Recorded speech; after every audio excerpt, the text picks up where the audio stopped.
everyone, I hope you're having a nice day and you're enjoying whatever you're doing. May is Ehlers-Danlos syndromes and hypermobility spectrum disorder awareness month. So I just wanted to make a short video about my childhood and my journey to getting diagnosed and where things are at now. So as a child I was a dancer and I did a lot of ballet. I always complained of being in pain, but it was always passed off as growing pain.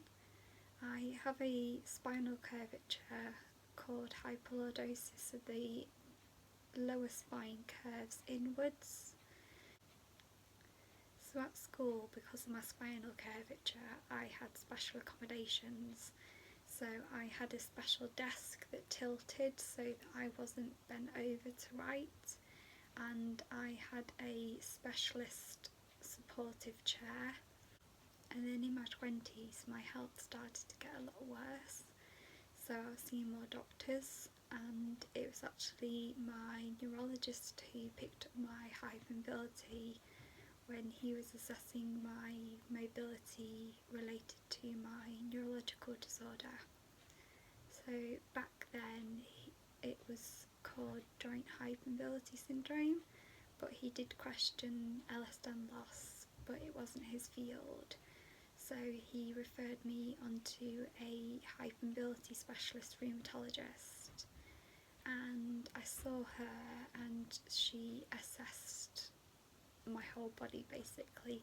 So she looked at my joints and my skin, my bruises, what's called atrophic scarring, my veins and my facial features as well. And she did originally suspect that I possibly could have had vascular Ehlers-Danlos. So I went for genetic testing and that came back clear, and then I was diagnosed with hypermobility spectrum disorder.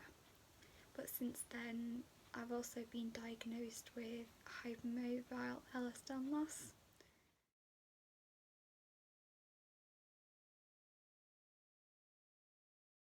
I generally refer to my condition as a hypermobility disorder.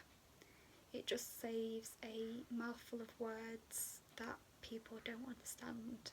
And then if people want to understand what my hypermobility disorder is, they can then ask questions and I can explain further.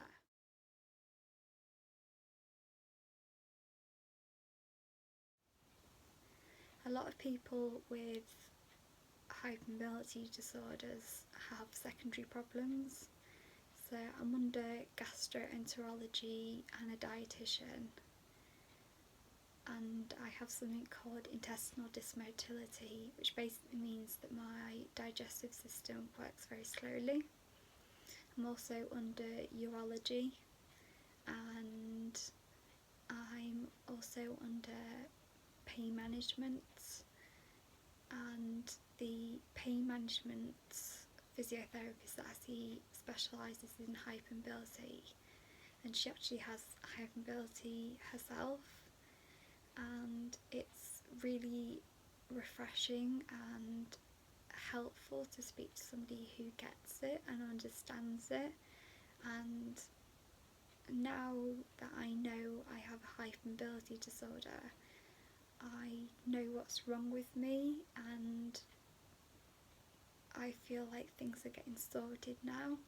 So the problems that I have, or the problems that I develop, I can speak to my specialists in my team and we can problem solve and come up with solutions. I'm also under orthotics for things like splints and supports. So I have a hinged knee brace and wrist splints, things like that.